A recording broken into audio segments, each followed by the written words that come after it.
جب ہم کتاب مقدس کو پڑھتے ہیں تو یہ بات آپ بخوبی جانتے بھی ہوں گے، اور ناقدین بھی جو ہیں وہ بھی اس بات کو جانتے ہیں کہ ہمیں جو ہے تصویر جو ہے وہ ہمیں ہیکل خیمہ اجتماع کے پردوں پر بھی ہمیں بیل بوٹوں کی صورت میں نظر آتی ہے، چاہے وہ کڑھائی کی صورت میں ہو یا آج کے جدید صورت میں کیمراز آ گئے ہیں یا مصوری کی صورت میں ہو، تو ہمیں تصاویر جو ہیں وہ ہمیں ہیکل کے پردوں پر بھی نظر آتی ہیں۔ جی انیل صاحب، خدا یسوع مسیح میں میری طرف سے آپ کو سلام۔ سر آپ کو پتا ہے کہ یہ جو ہیکل کے اندر جو خداوند نے یہ پردے اور یہ باقی ساری چیزیں اور ان کے اوپر کچھ چیزوں کے نقاش بنوائے تھے، یہ کیوں بنوائے تھے؟ آپ کو پتا ہے اس سے پہلے جو خداوند کے ماننے والے لوگ تھے ان کے اندر کسی قسم کا کوئی تحریری مواد نہیں ہوا کرتا تھا، کسی قسم کا ان کو خداوند کے متعلق سکھانے کے لیے کوئی ایک منظم نظام نہیں ہوا کرتا تھا، اور خداوند نے موسیٰ کے وسیلے سے پورے طور سے ایک نظام کو رائج کرتے ہوئے پہلے اس نے اپنے بارے میں بتایا کہ ہو آئی ایم، میں کون ہوں، ٹھیک ہے، اور پھر اس نے یہ بتایا کہ جہاں پر میں ہوں وہاں کا نظام کیا، یہ نظام اب آپ کو میں بتاؤں، جو ہیکل کا نقشہ جو پہاڑ پر دکھایا گیا تھا موسیٰ کو، وہ تھا کیا؟ یہ جو آپ کو پتا ہے نئے عہد نامے میں آ کے اس بات کی عکاسی ہوئی ہے کہ وہ یکا تیسرے آسمان کا ذکر صرف بائبل میں ایک ہی جگہ پر ہے، یہ بھی آپ جانتے، اور وہ کیا بتایا، یہ تین آسمان، یہ جو تین حصے ہیکل کے بنائے ہیں اور ہیکل کا جو پاک ترین مقام کے اندر کا ساری چیزیں بنوائی ہیں، وہ خدا کے جلالی تخت کو، آسمانی تخت کو جو ہے، اور وہاں کی خدمت گزاروں کو کس طریقے سے خدمت گزاری پہ رائج کیا ہے، یہ اس کو ظاہر کرتی ہے، ٹھیک ہے۔ اور اس وقت وہ لوگ جو تھے وہ نقوش لکھاوٹ ہی ان کی جو تھی نا، وہ نقشے بنانا تھی، کوئی الف بے پے تے ٹے والی جو تھی نا، یا جو آپ کو عبرانی الفاظ جو نظر آتے ہیں وہ اس وقت نہیں تھے، اس وقت صرف شکلیں ہی بنا کرتی تھی، لکھاوٹ بھی شکلیں ہوتی تھی، تو انہی کو وہاں پہ کڑا گیا تھا کہ ان کو سمجھ آئے کہ یہ کیا ہے، یہ لکھاوٹی جو چیزیں ہیں یہ تو بعد میں آئیں گے۔ آپ کو پتا ہے کہ جو پہلے تمہار جو موسیٰ کے ہاتھوں سے لکھے گئے تھے وہ بھی نقوش کی صورت میں تھے، وہ کسی حروف تہجی کی صورت میں نہیں تھے، اس وقت تو عبرانی کی حروف تہجی بھی نہیں تھی جبکہ یہ بات ہو رہی ہے۔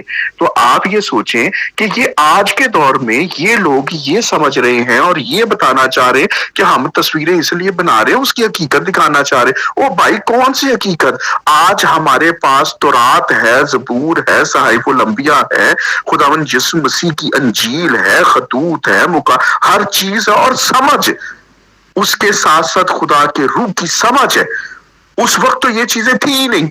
اب آپ مجھے بتائیں کہ ان کی ضرورت ہے یہ بولنے کہ اے فار ایپل لکھتے تو ساتھ میں ایپل کی، وہ کسی بچے کو سمجھا رہے ہو آپ خود بچے ہو جو وہاں پہ جا کے سجدے کر رہے ہوتے ہو، بتوں کی پوجا کر رہے ہوتے ہو، قبرستانوں میں جا کے عیدیں منا رہے ہوتے ہو، آپ بچے ہو؟ آپ کو آپ کے ان پڑھ شخص جو ہے نا رومن کیتھولک کا ان پڑھ شخص کو اٹھائے تو انہوں کو پوچھو کہ سیب کیڑا ہے، وہ جا کے کنون نہیں پڑھے گا کہ کنون سیب کہے گا، ان کو سب پتا ہے۔ یہ بے وقوف اور جاہل پاگل بناتے ہیں یہ لوگ، اور شیطانی تنظیم کیتھولک، اگر دنیا میں صریحاً طور پہ کوئی شیطانی تنظیم ہے نا جس نے بھیڑ کا لبادہ اڑا ہوا ہے تو وہ صرف اور صرف کیتھولک مشن ہے۔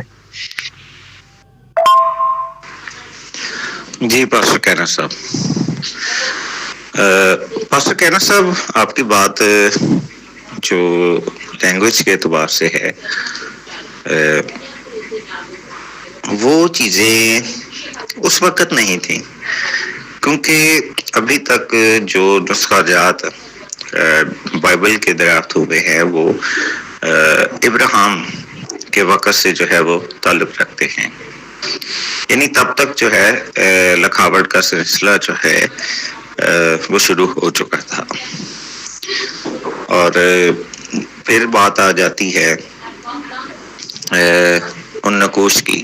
چلیں آپ کی بات کو بھی ہم بنیاد بنا بھی لیں تو بھی اوپر میں نے آڈیو میں یہی بات کی ہے کہ اپنی بات سمجھانے کے لیے یا کسی چیز کو ٹرانسفر کرنے کے لیے جو ہے یا تو الفاظوں کا استعمال کیا جاتا ہے لکھائی کی صورت میں یا وربلی کیا جاتا ہے تو یا نقوش کے ذریعے سے کیا جاتا ہے.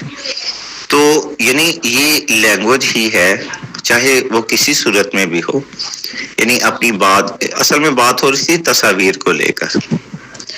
تو اگر تصاویر کے ذریعہ سے بھی اگر کسی کو سمجھایا جاتا ہے تو اس میں کوئی بری بات نہیں ہے. جی ریاض صاحب اسی میں آپ کی سلامتی ہو. ریاض صاحب آپ نے جو بات کی وہ بھی ٹھیک ہے. میں اس پر مزید کچھ کہنا ضرور چاہوں گا اور وہ یہ ہے کہ اکثر مسیحت کے اندر جو ہے اس بات کو مانا جاتا ہے کہ تین آسمان موجود ہیں یا 3 heavens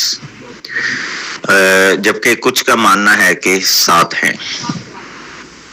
چلیں میں اس معاملے میں نہیں آتا کہ 3 ہیں کہ 7 ہیں.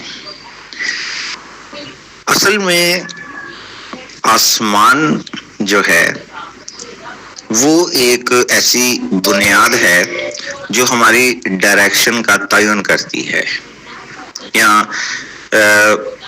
سمبولکلی جو ہے اس کے اندر جو ہے وہ ہمیں ایک خاص ڈائریکشن نظر آتی ہے. لیکن وہ 1 ہے، وہ 2 ہیں، وہ 3 ہیں، وہ 7 ہیں، وہ 5 ہیں، وہ 4 واٹ ایور جتنے بھی ہیں یا 100 سے بھی زیادہ اگر کوئی مانتا ہے. اصل میں آسمان صرف ایک ہے جو بنیاد ہے. باقی جو چیزیں ہیں وہ بیسیکلی ڈائمینشنز کی کاؤنٹنگ ہے کہ اس ڈائمینشن تک جو ہے وہ کوئی اپروچ رکھتا ہے.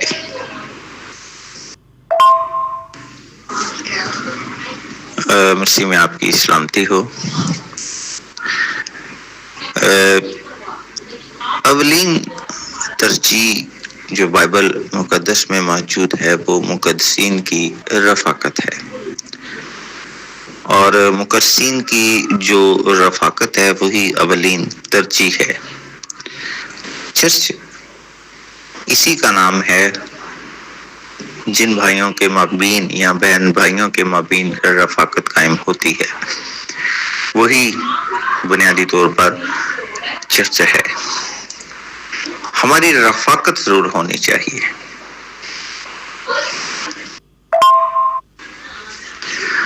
جی عادل صاحب، باپ بیٹا اور روح القدس کو ماننا بنیادی طور پر جو ہے وہ بنیاد ہے. مسیحنک جو ہیں وہ بھی باپ بیٹا اور روح القدس کو مانتے ہیں لیکن وہ اسے عقیدہ تثلیث سے جو ہے وہ جدا گردانتے ہیں. کوئی بھی مسیحی فرقہ ہے خواہ اس کا شمار آج بدعت میں ہوتا ہو یا کسی طور پر بھی کسی چیز میں بھی ہو، وہ سبھی باپ بیٹا اور روح القدس کا اقرار کرتے ہیں اور اس پر ایمان رکھتے ہیں. اعمال ایک الگ بات ہے کیونکہ ان 3 چیزوں کا اقرار کیے بغیر جو ہے آپ خواہ اپنی بدعت کو پھیلانا چاہیں یا درست تعلیم کو پھیلانا چاہیں، ان تینوں کے بغیر یہ ممکن ہو ہی نہیں پاتا. اسی لیے سب اس کو مانتے ہیں اور اس کا اقرار کرتے ہیں. آگے جو عقائد ہیں ان میں آ کر کچھ فرق ضرور ملتا ہے. جی جناب، لیکن رفاقت ہوتی نہیں ہے کیونکہ آپ اگر غور کریں تو رفاقت لوگ کرتے نہیں ہیں. آج نظام جو ہے کہ وہ الٹا چل رہا ہے.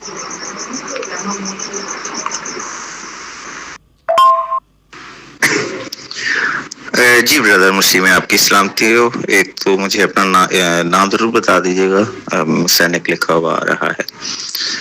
تاکہ میں آپ کو نام سے پکار سکوں. بردر، بات یہ ہے کہ آپ کی جو بات ہے یہ بالکل درست ہے. آج اگر ہم چرچ میں بھی جائیں لیکن ہمارے اندر وہ رفاقت، باہمی محبت، وہ تعلق نظر نہیں آتا. اور یہی وہ سپیس ہے جسے حقیقت میں مقدسوں کی رفاقت کہا جاتا ہے. جی پاسٹر نیل واشنگٹن صاحب، ویسے تو بہت سارے لوگ ہیں جو میرا نام توحیدی لے کر پکارتے ہیں، آپ بھی لے سکتے ہیں. اور جناب میں نے غور کیا ہے، میں نے چرچ بھی جا کر دیکھا ہے، رفاقت بھی کر کے دیکھی ہے، لیکن سب کچھ دکھاوا ہے. کیا کہہ سکتے ہیں آپ؟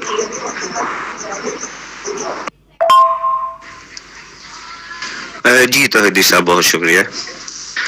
توحیدی صاحب، بالکل آپ کی بات درست ہے، اور یہ ایک بہت بڑا المیہ ہے، اور ایک ہماری کرسچنالٹی کے اندر یہ الفاظ جو ہے میں کسی فرقہ بندی سے آزادانہ رہتے ہوئے جو ہے وہ استعمال کر رہا ہوں. یعنی یہ چیزیں سب کے لیے ہیں، خواہ وہ کوئی بھی ایمان رکھتا ہے، کوئی بھی عقیدہ رکھتا ہے مسیحت میں، یا وہ کسی نام سے بھی کہلاتا ہو. یہ پرابلم موسٹلی ہر فرقے کے اندر موجود ہے، پورے مسیحت کے اندر موجود ہے. اور یہی وہ اہم جز ہے، جو مس ہے، جو ہمیں مسیحی جو ہے وہ بناتا ہے، اور دنیا میں جو ہے وہ مسیحت کی خوبصورتی کا باعث بھی ہے.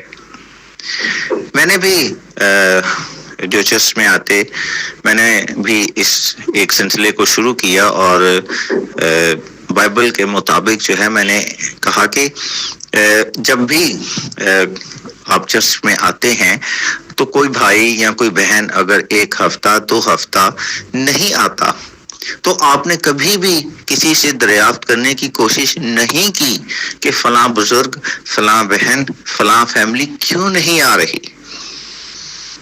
اور آپ نے کبھی اس بات کو محسوس نہیں کیا. بنتا یہ ہے کہ آپ میں سے کتنے لوگ ہیں جو اس بات کو سوچ رہے ہیں، اور انہوں نے ان کے گھر میں جا کر جو ہے یہ دریافت کیا ہو کہ کیا اس گھر کے اندر کوئی مسئلہ تو نہیں ہے، کوئی بیمار تو نہیں ہو گیا، یا وہ کسی مصیبت میں مبتلا تو نہیں ہے. میں نے کہا بحیثیت خادم ہمارا فرض ہے جانا، لیکن اس سے پہلے کیا آپ نے اس بات کے لیے پہل کی، اسے خود میں محسوس کیا؟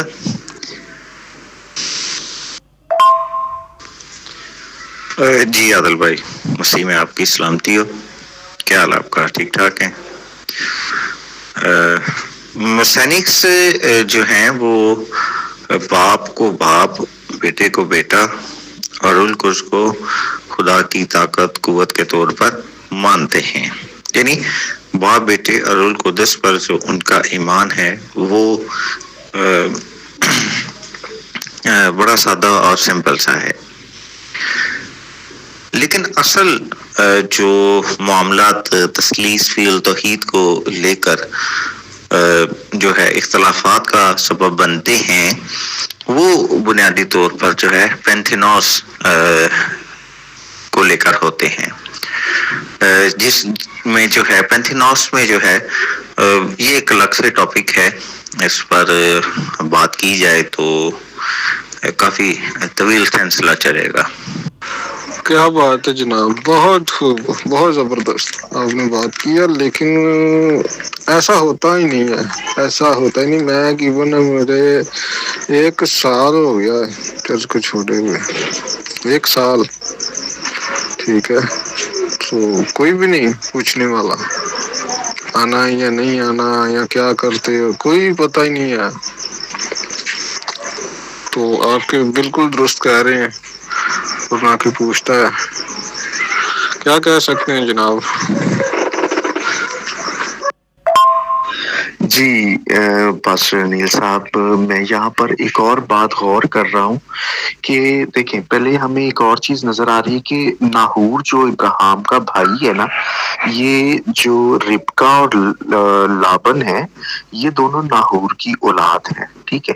اب مجھے یہاں پر ایک چیز اور نظر آ رہی ہے کہ یہ جو ہاران کا علاقہ ہے، یہ جو تارا ہے اس نے اپنے سارا جو گھرانہ ہے وہ وہاں پہ بستا ہوگا اور اپنے بیٹے کے نام پر اس جگہ کا نام ہاران رکھ دیا ہوگا، اور نہ جانے وہ کشتیوں کے اور میں کیسے گیا ہے یہ نہیں پتا۔ اور کشتیوں کا اور جو ہے، جو مجھے نظر آ رہا ہے کہ وہ ایک بت پرستی کا گڑھ اور علاقہ نظر آتا ہے، جہاں پہ خدا نہیں چاہتا کہ میں تارا کے بیٹے ابراہیم کو تارا کے گھرانے میں سے ایک شخص کو لینا چاہتا ہوں، جس کو اپنے منصوبے، اپنے مقصد کے لیے استعمال خدا کرنا چاہتا ہے۔ اور مجھے نظر آتا ہے کہ وہاں سے پہلے تارا ہی کے وقت میں خدا نے کشتیوں کے اور سے جو ہے ان دونوں کو، جو کہ اپنے باپ کے ساتھ جو ہے وہاں پر گئے ہیں، مطلب کہ ہاران کی اولاد اور ابراہیم، ناہور مجھے نظر آتا ہے کہ وہ کشتیوں کے اور میں نہیں گیا، وہ یہیں پر ہاران ہی میں رہا ہے۔ اور یہ جو گئے ہیں تو وہ واپس جو ہے جانا، ایکچوئل میں جو ان کا ڈیسٹینیشن نظر آتا ہے وہ خدا کی طرف سے کنعان ہے، لیکن وہ کنعان تک پہنچ نہیں سکے، وہ ہاران میں آئے اور ہاران میں رہنا شروع ہو گئے ہیں۔ مسیح خداوند میں آپ کی سلامتی ہو۔ کیا حال آپ کا؟ ٹھیک ٹھاک ہے؟ میرے خیال میں کیتھولک کلیسیا میں جو بچوں کے بپتسمے کا رواج ہے، ان کے بہت سے عقائد میں سے ایک عقیدہ ہے، جہاں تک میں سمجھتا ہوں کہ یہ عمل برا نہیں ہے، لیکن یہاں پر جس لفظ کا استعمال کیا جاتا ہے بپتسمہ، اصل میں وہ اس عمل سے زیادہ کنٹروورشل ہے۔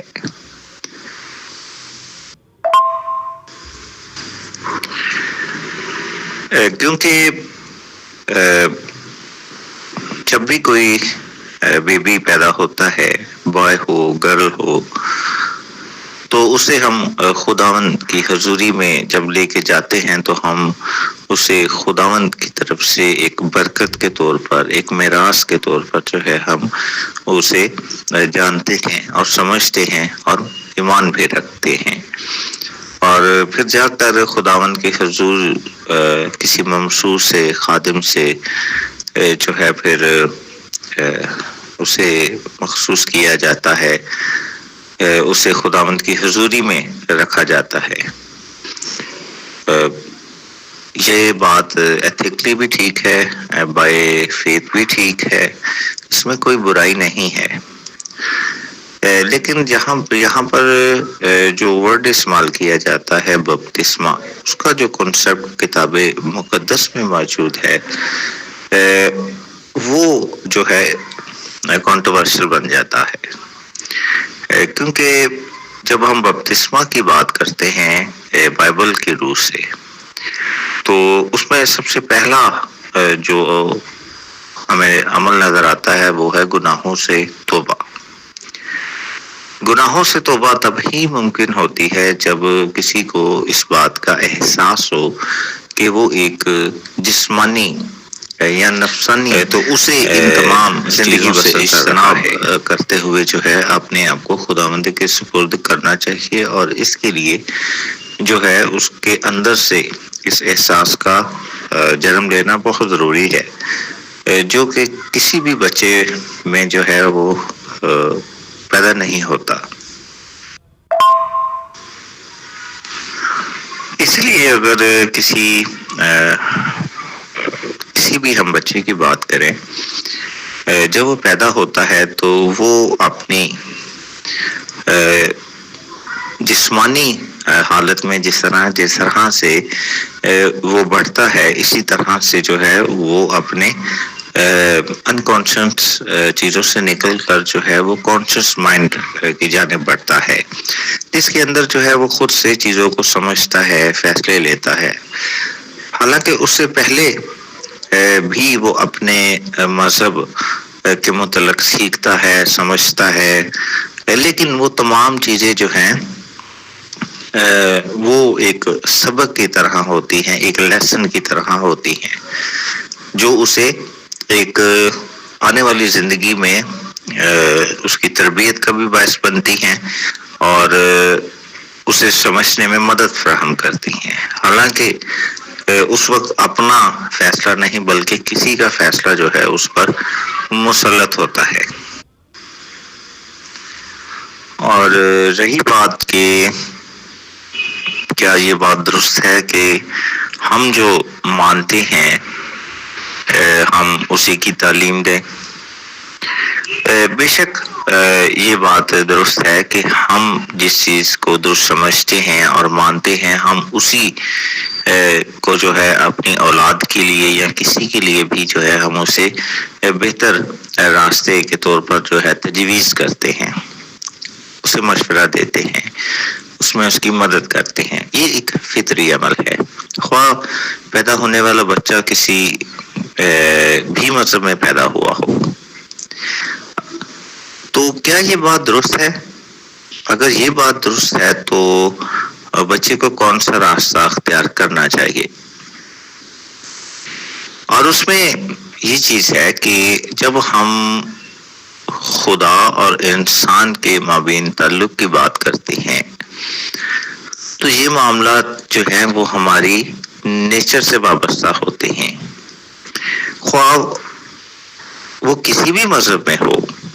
اس کا تعلق اس بات سے نہیں ہے کہ وہ پیدا ہونے والا بچہ کس مذہب میں پیدا ہوا ہے، کیونکہ یہ بات مذہب سے نہیں بلکہ خدا اور انسان کی نیچر سے جڑی ہے۔ علی واشنگٹن صاحب سلام، کیسے ہیں سر آپ؟ ٹھیک ہیں سر؟ بات یہ ہے ہمارے ماننے یا نہ ماننے سے کوئی فرق نہیں پڑتا۔ بائبل کیا کہتی ہے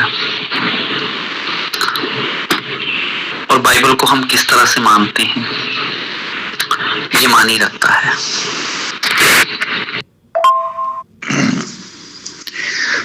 جی شاہد صاحب، اسی میں آپ کی سلامتی ہو۔ شاہد صاحب، انسان کے ماننے یا نہ ماننے یا کیا ماننے سے بہت فرق پڑتا ہے،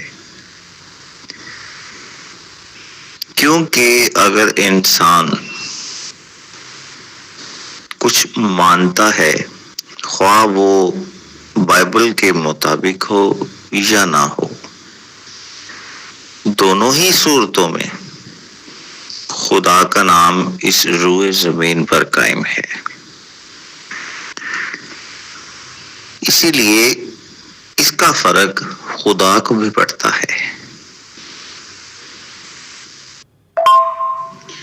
نہیں بھائی، بات یہ ہے اکثر وہ نا بات کوئی اور ہو رہی ہوتی ہے تو آ کے تو جیسے تڑیاں نہیں لگاتے اس طرح آ کے نا کرتے ہوتے ہیں، تو مجھے ان کی نا باتوں میں سمجھ ہی نہیں آتی ہے موسٹلی نا ان کا ٹاکنگ وے کچھ ایسا ہوتا ہے، کہتے میں سب ملکوں کی زبانیں بولتا ہوں، پھر وہ کہیں گے میں طوفان کو روک دیتا ہوں، بابا جانی یعنی کہتے بابا جانی اوپر سے بجلی گر رہی، میں نے کہا بابا جانی اس کو روک دو، تو کہتے بابا جانی نے اسی ٹائم روک دی۔ اتنی کرونا آیا تھا، بھائی کو تو چاہیے تھا تب سب کی حفاظت کرتے، کتنے لوگوں نے اپنی جانیں دی، کتنے لوگ مرے، تو ان کی موتیں بھائی دیکھتا رہا، سمندر بھی روک دیتا، بجلیاں بھی گرنے سے نہ روک دیتا ہے بھائی، پھر کراچی میں طوفان آیا تھا کوئی، اس کو بھی بھائی نے روکا، پھر انڈیا کے لوگوں کی بیماریاں دور کر رہے ہیں وہ، ٹھیک ہے. پھر ادھر ان کے پاس جو ہے ان کے روزوں میں معجزہ ہو گیا کہ کہتے ہیں کہ میں دکان پہ گیا اور میرے لیے معجزہ ہو گیا کہ سبزی جو تھی نا وہ ان کو نا فری مل گئی. تو یہ معجزے تھوڑی ہیں بھائی, وہ پتہ نہیں کہہ رہے تھے. پھر کہتے فروٹ سستا ہو گیا, یہ بھی معجزہ ہو گیا. تو اس طرح کی عجیب غریب باتیں کرتے ہیں تو وہ سمجھ سے باہر ہوتی ہیں. جی پاسٹر نیل صاحب, مسیح میں آپ کی سلامتی ہو, کیسے ہیں سب؟ ٹھیک ٹھاک. آپ نے دیکھا جو میں نے بات کی نا, آپ نے کانٹے کا نشان لگایا, آپ نے درست کیا, لیکن جس طرح میں نے کی ہے کبھی بھی کسی ٹاپک پہ پراپر نہیں بھائی نے بیان کیا. سب سے پہلے کسی نہ کسی کو ڈیگریڈ کریں گے, ٹھیک ہے. مثال کے طور پہ میں بات کر رہا ہوں, آپ بات کر رہے ہیں, یا بزرگ شاہ صاحب ہیں, یا کوئی بھی ایک بندہ, تو یہ سب سے پہلے اس کو ڈیگریڈ کر کے تو پھر اپنا تعارف کروائیں گے کہ میں نے یہ کیا وہ کیا. ٹھیک ہے, خدا ان کی زندگی میں کام کرتا ہے کہ لوگ شفا پاتے ہیں, بیماریوں سے رہائی پاتے ہیں, اندھے دیکھتے ہیں, لیکن اس کو بیان کرنے کا ایک طریقہ ہے اور اس کو اس گواہی کو بتانے کا بھی ایک وجہ ہوتی ہے, جگہ ہوتی ہے. تو اب ہم تو یہاں پہ ایک سیکھ رہے تھے ایک بڑے اچھے موضوع پر, جو میں سمجھتا تھا جیسے میں نے اس کو بیان کیا, اور پھر میں نے یہ بھی کہا کہ میری رہنمائی کی جائے. تو یہ پہلے آئے بزرگ شاہد صاحب کو, انہوں نے کہ جی آپ ایسا سمجھتے ہیں, بھائی سمجھتے ہیں تو وہ سمجھتے ہیں, آپ جیسا سمجھتے ہیں آپ سمجھتے ہیں. اس کا مطلب تھوڑی ہے کہ جیسا میں سمجھتا ہوں آپ بھی ویسا سمجھیں, یہ تو نہیں نا ہو سکتا.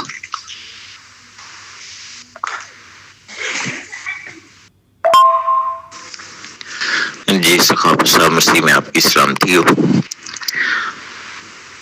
سخاوت صاحب ایکچولی شہزاد صاحب جنہیں گروپ سے ریموو کیا گیا ہے, حالانکہ کوئی وجہ نہیں تھی انہیں ریموو کرنے کی. بہرحال اصل میں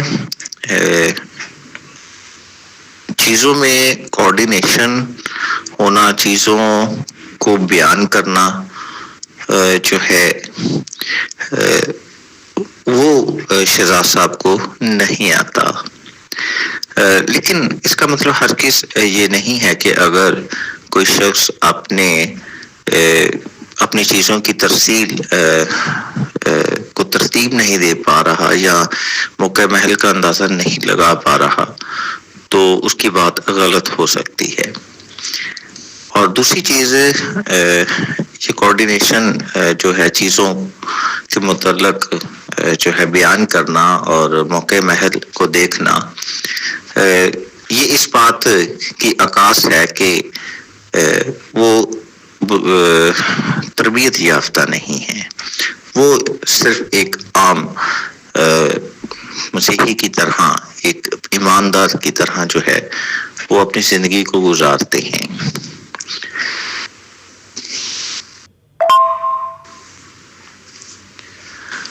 کیونکہ جب ہم اپنی اسپرچل جینالوجی سے وابستہ نہیں ہوتے, یا ہم مثال کے طور پر ہم کہتے ہیں کہ ہم صرف اور صرف یسوع مسیح ہمارا استاد ہے, یا ہمارا استاد صرف روح القدس ہے, یہ بات غلط تو نہیں ہے. بالکل ایسا نہیں ہے کہ یہ بات غلط ہے, حقیقی معنوں میں تو یہی سچ ہے.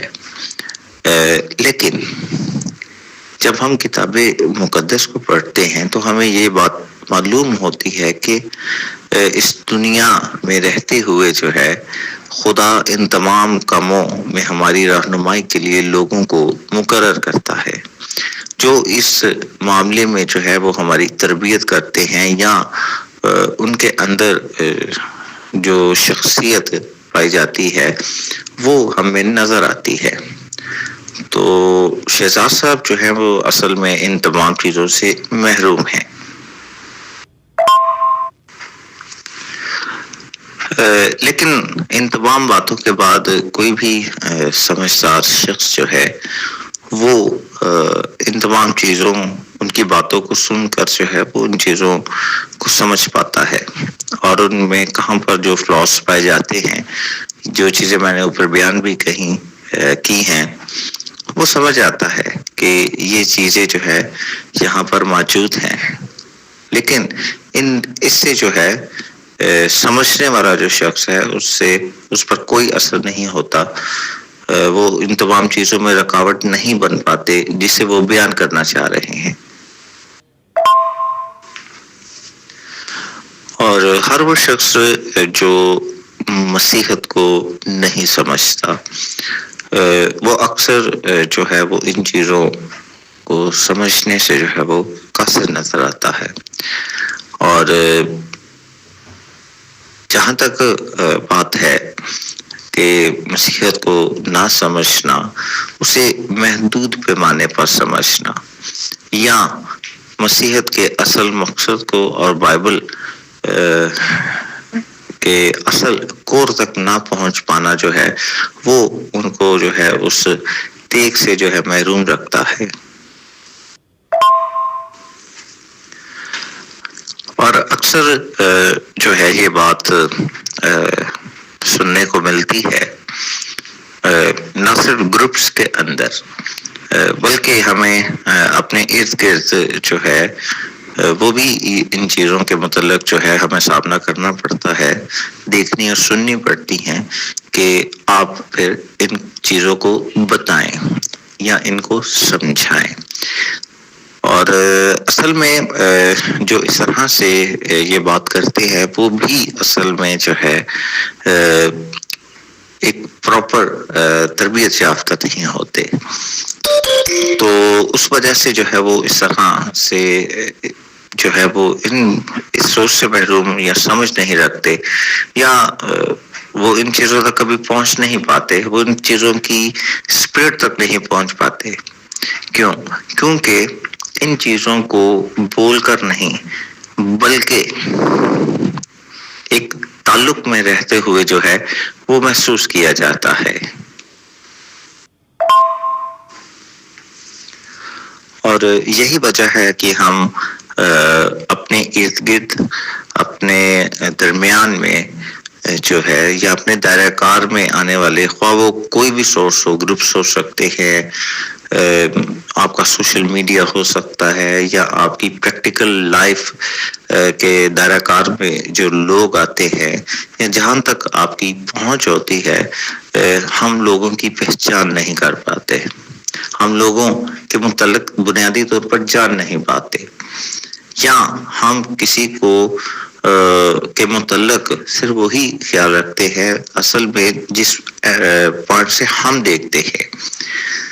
تو یہی چیزیں ہیں اور یہی فقدان ہے، یہی فلاس ہے، یہی لوپ ہول ہے جہاں پر آ کر جو ہے تمام مسائل جنم لیتے ہیں۔ اور پھر یہاں پر جو ہے یکے بعد دیگرے جو ہے ایک چین وائز جو ہے ایک غلطیوں کا جو ہے ایک سلسلہ جاری ہو جاتا ہے، اور بہت اوقات یہ کسی بھی انسان کے جو ہے مرنے تک جو ہے یہ سلسلہ جاری رہتا ہے۔ اور اس طرح سے جو ہے وہ بہت سی ایسی باتیں جو ہیں جو حقیقی اور سچائی پر مبنی ہوتی ہیں، انہیں وہ ہمیشہ جو ہے وہ غلط ٹھہراتا ہے۔ کیونکہ جو ہے وہ ان چیزوں کو سمجھنے سے بالکل قاصر ہوتا ہے، اور اس کے نزدیک صرف وہی بات درست ہوتی ہے جو اس کی سمجھ میں آ جائے۔ اور بہت سی ایسی باتیں جو ہیں وہ میں سے جان بوجھ کر تو نہیں کہوں گا، لیکن نادانی ضرور کہوں گا کہ وہ نادان اپنی نادانی میں جو ہے وہ بہت سے حقائق کو جو ہے وہ مسخ کر دیتے ہیں۔ اچھا جی، ایک میں نے آیت لگائی ہے اور میں نے یہ پوچھنا تھا کہ تارا 70 برس کا ہوا جب اسے ابراہیم، نحور اور حران پیدا ہوئے. تو کیا یہ تینوں اکٹھے پیدا ہوئے یا ابراہیم بڑا تھا اور نحور سیکنڈ اور حران تھرڈ تھا؟ یعنی ایک ہوتا ہے جڑواں، ایک ہوتا ہے تڑواں. تو کیا یہ تینوں اکٹھے پیدا ہوئے تھے جب حران 70 برس کا تھا؟ کیونکہ بائبل مقدس کی یہ آیت مقدسہ تو یہی بیان کر رہی ہے کہ تارا 70 برس کا تھا جب اس سے یہ تینوں بیٹے پیدا ہوئے. جی اسلام جی انیل بھائی. انیل بھائی اگر ہم اس سلسلے کو دیکھتے ہیں تو ہمیں یہاں پہ کچھ وضاحت آگے نظر آ رہی ہے. 27 آیت سے اگر ہم دیکھتے ہیں تو وہاں پہ نظر آتا ہے، اور یہ تارا کا نسب نامہ ہے. تارا سے ابراہیم اور ناہور اور حران پیدا ہوئے اور ہارون سے لوط پیدا ہوا. ہمیں نظر آتا ہے کہ یہ حران جو ہے وہ سب سے بڑا بیٹا ہے تارا کا. ٹھیک ہے، اب آپ آگے جا کر دیکھیں تو لکھا ہے اور حران اپنے باپ تارا کے آگے اپنی ذات بود یعنی کشتیوں کے اور میں مرا.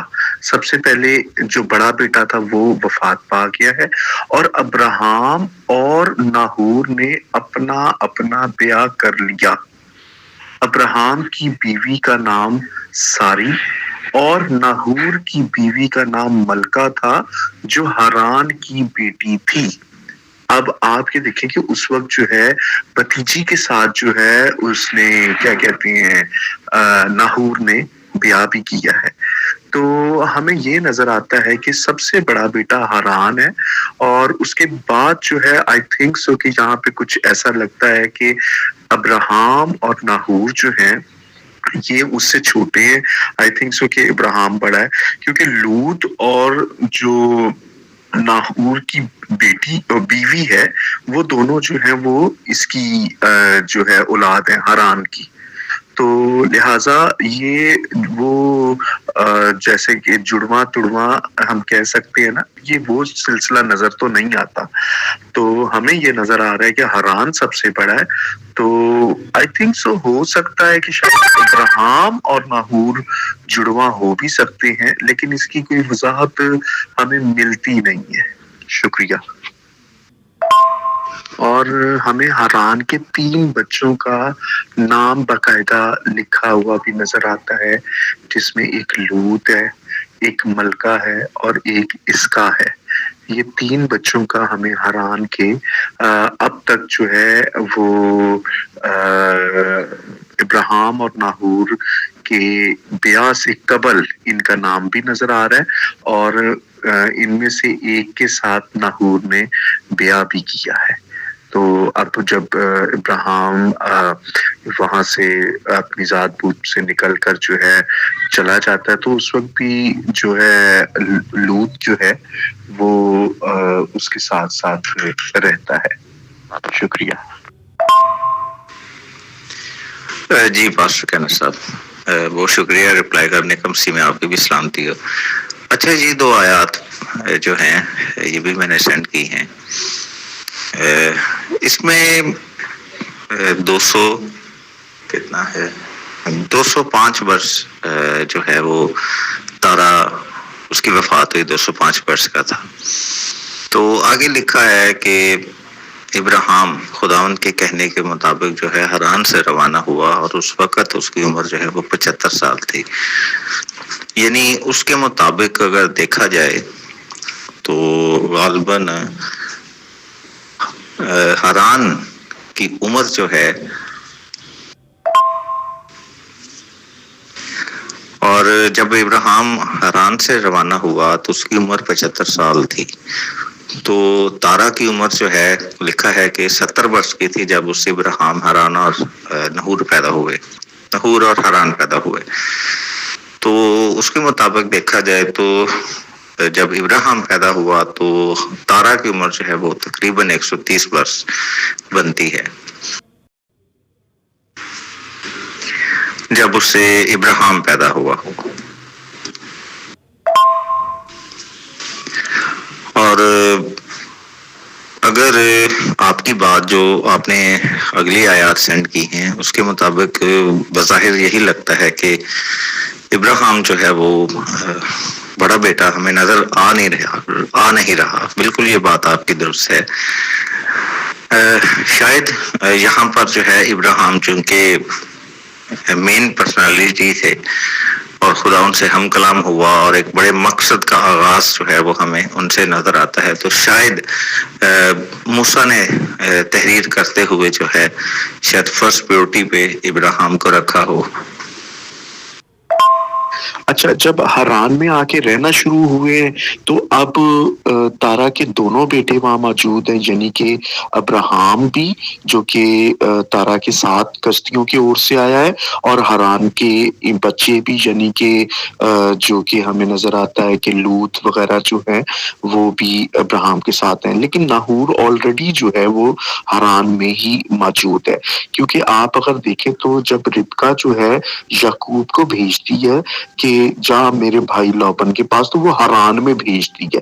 مین کے جو یہ ہے ناہور جو ہے وہ حران ہی میں رہا ہے. اب وہاں پر جب وہ آ گئے ہیں تو تارا جو ہے اپنے پورے گھرانے کے ساتھ ایک بار پھر ایک جگہ پہ موجود ہے جہاں پہ ناہور بھی ہے, ابراہیم بھی ہے اور حران کی اولاد بھی موجود ہے. اب حران کی اولاد میں سے جو ہے جو اس کی دو بیٹیاں ہیں, جس کو ایک ملکہ جو ہے جس کو کیا کہتے ہیں اس نے ناہور نے بیاہ لیا ہے, اور دوسری جو تھی اس کا وہ بھی کسی نہ کسی کے ساتھ بیاہی گئی ہے.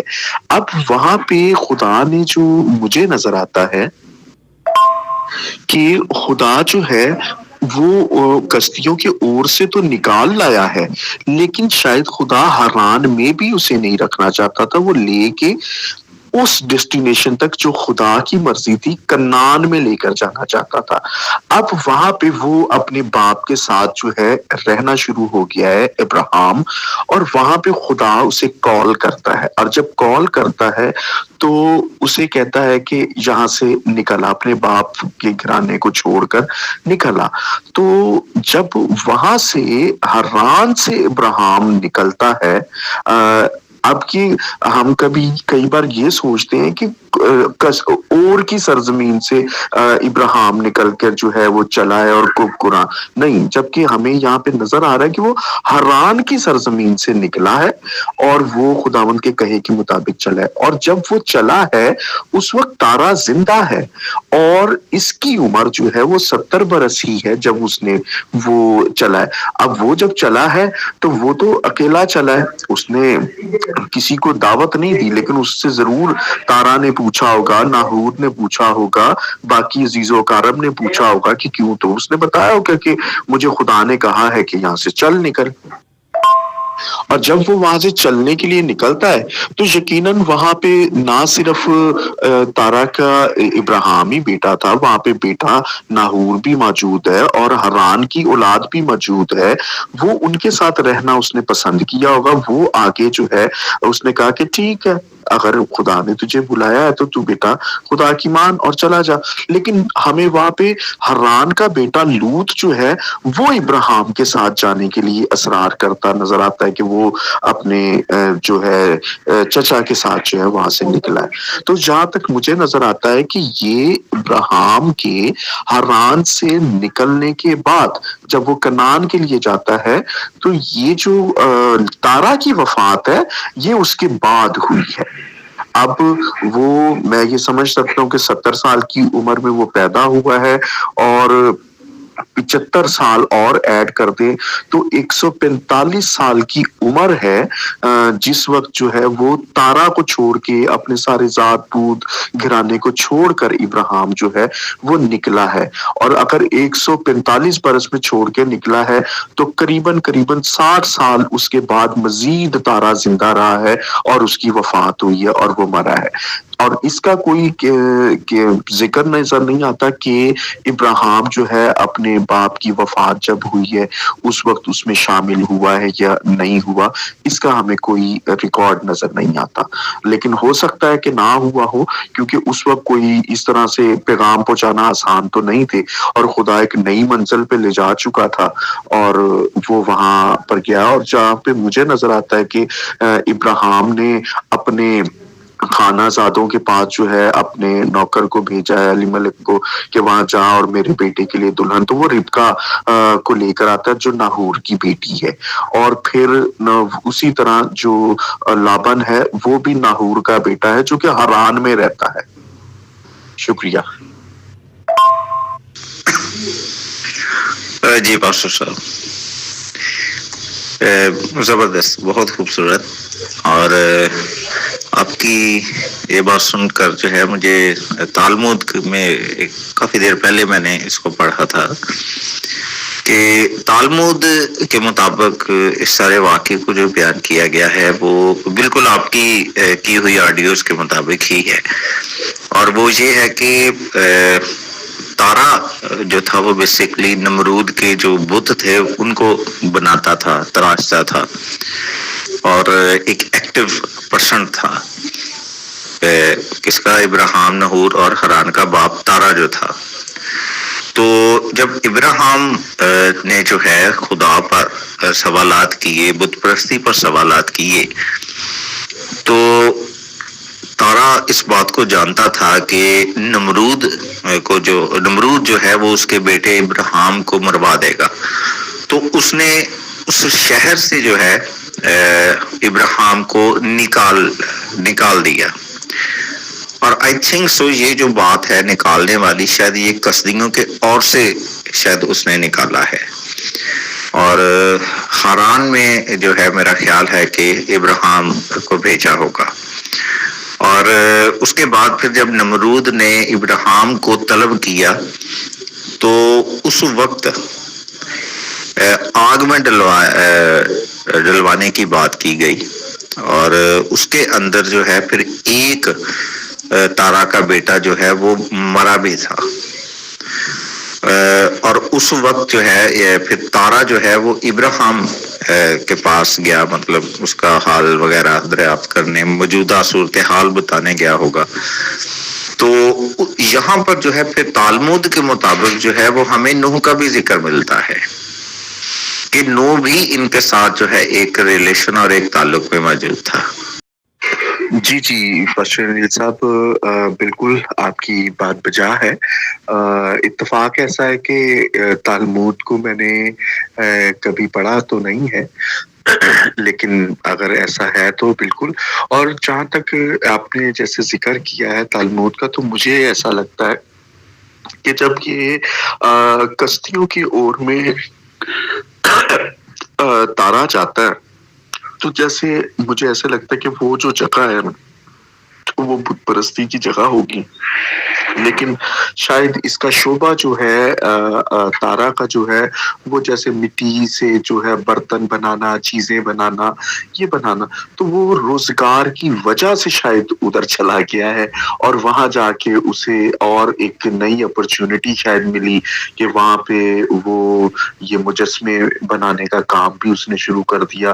اسے وہاں پہ ایک اچھا فائدہ، اچھی انکم ملی ہوگی، اور اس میں اس نے کچھ عرصہ وہاں پہ جو گزارا ہوگا، تو وہاں پہ کافی حد تک جو ہے وہ روزگار کے اعتبار سے سکسیس بھی ہوا ہوگا. تو پھر یہ جو واقعہ نظر آتا ہے کہ نمرود جو ہے وہاں پر یہ جو جلانے والا تیل کے میں جلانے والا کام نظر آتا ہے ہمیں، تو یہاں وہ آگ میں جلانے والا کام نظر آتا ہے. تو وہاں پہ جیسا کہ آپ نے بتایا کہ ایک بیٹا مرا ہے، تو آئی تھنک سو کہ میں نے تالمود کو پڑھا تو نہیں ہے، لیکن میں یہ سمجھتا ہوں کہ وہ جو مرنے والا بیٹا ہے وہ شاید حران ہوگا. اور وہاں پہ جو کہ ابراہیم اور حران جو ہے، حران کا جو بچے ہیں وہ اس کے ساتھ وہاں پہ چلے گئے ہوں گے، لیکن ناہور جو ہے وہ کشتیوں کی اور میں شاید اپنے باپ کے ساتھ نہیں گیا، اور وہاں پہ رہ کر جو ہے خدا نے پہلے تو اسے اس جو بت پرستی کا جو گڑھ ہے، جو کشتیوں کا، اور جہاں پہ ہمیں یہ نظر آتا ہے کہ ان کے ساتھ ایک بڑا حادثہ پیش آتا ہے، تو وہاں سے نکال کر لایا، اور وہاں سے جب نکالا ہے تو جب نکلتے ہیں نا تو ہم کوئی ایسا ٹھکانہ دیکھتے ہیں جہاں پر ہمارا کوئی اپنا ہو۔